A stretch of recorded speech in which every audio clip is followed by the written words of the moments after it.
நான் வந்து ஈக்காடு கிராமத்துல 5 ஏக்கர் விவசாயம் பண்ணிருக்கேன். என்னோட கரும்பு வந்து 5 நாளா காஞ்சிட்டு இருக்கு. நேத்து ஒரு வண்டி வந்தது, இன்னும் 4 லோடு கரும்பு, இன்னும் 2 லோடு கரும்பு காஞ்சிட்டு இருக்கு. கேட்டா வண்டி இன்னைக்கு நாளைக்குன்னு சொல்றாங்க. எந்த மட்டும் தனிப்பட்ட முறையில எல்லா விவசாயிகளும் பாதிக்கப்படுறாங்க.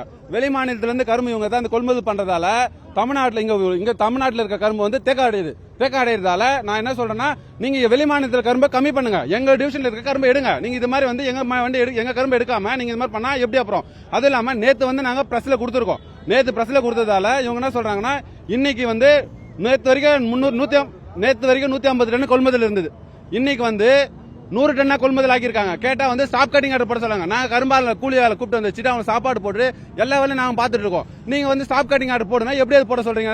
நாங்க நிறுத்துறோம், ஓகே, வண்டி பிரேக் டவுன் 2 நாள் நிறுத்தலாம். நீங்க வெளி மாநிலத்தில் கரும்பு நிறுத்துங்க, எங்க கரும்பு நிறுத்த சொல்றீங்க? நாங்க பதிவு பண்ணி தானே கரும்பு இருக்கிறோம், பதிவு பண்ணாம கரும்பு இருக்கிறோம், பதிவு பண்ணி தானே கரும்பு இருக்கிறோம் இல்லையா? சீனியாரிட்டி பிரகாரம் தானே கட்டிங் ஆர்டர் கொடுத்துறீங்க, சீனியாரிட்டி பிரகாரம் எடுங்க. ஏன் இந்த மாதிரி பண்றீங்க?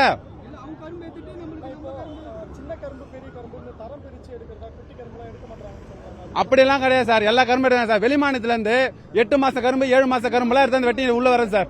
இன்னைக்கு இப்ப பிரசன்ட் வந்து ஆந்திரா கரும்புலாம் வந்து அங்க மில்லு 2 மில்லு ஓபன் பண்ணல சார்.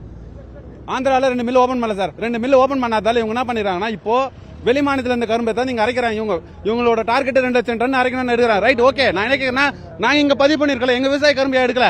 நாங்க அதை தான் கேட்கறோம். எங்களுக்கு 14 வண்டி கொடுத்துருக்காங்க. 14 வண்டிக்கு 105 டன் எடுக்கணும், கரும்பு எடுக்கணும். யாரு எடுப்பா, எப்படி எடுப்பா? நீங்களே சொல்லுங்க. நான் எங்க இருக்குன்னு 105 டன் 5 டன் போட்டு அனுப்புவாங்க கரும்பு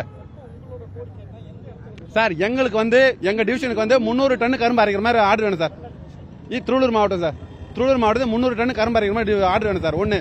ரெண்டாவது, ஒரு கட்டிங் ஆர்டருக்கு ஒரு வண்டி கொடுங்க சார். ஒரு கட்டிங் ஆர்டருக்கு ஒரு வண்டி கொடுத்தீங்கன்னா அவங்க கரும்பு அவங்க ரெகுலரா போயிட்டு இருக்கு சார்.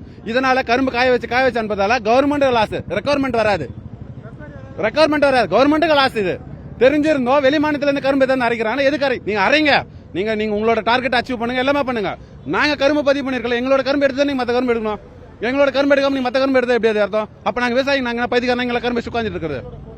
எங்களோட கரும்பு தான் நான் சொல்றேன். எங்களோட கோரிக்கை வந்து எங்களோட டிவிஷனுக்கு 300 டன் கரும்பு அரைக்கிறது கொடுங்க சார். ஒன்னு. ரெண்டாவது வந்து ஒரு கட்டிங் ஆர்டருக்கு ஒரு வண்டி கொடுங்க சார். இதுதான் எங்களோட கோரிக்கை. இது மினிஸ்டருக்கோ கலெக்டருக்கோ சிஎம்க்கோ சொல்லணும். நாங்க கரும்பு சாரையில போட்டுட்டு மறியல் பண்ண போராட்டம் தான் சார் பண்ணோம், பண்ணிருக்கோம். அதே கொஞ்சம் இஷ்யூ, பப்ளிக் இஷ்யூ ஆகக்கூடாதுன்னு சொல்லிட்டு கொஞ்சம் ஓரமா வந்து இப்ப எங்களுக்கு கொடுத்துட்டு இருக்கோம்.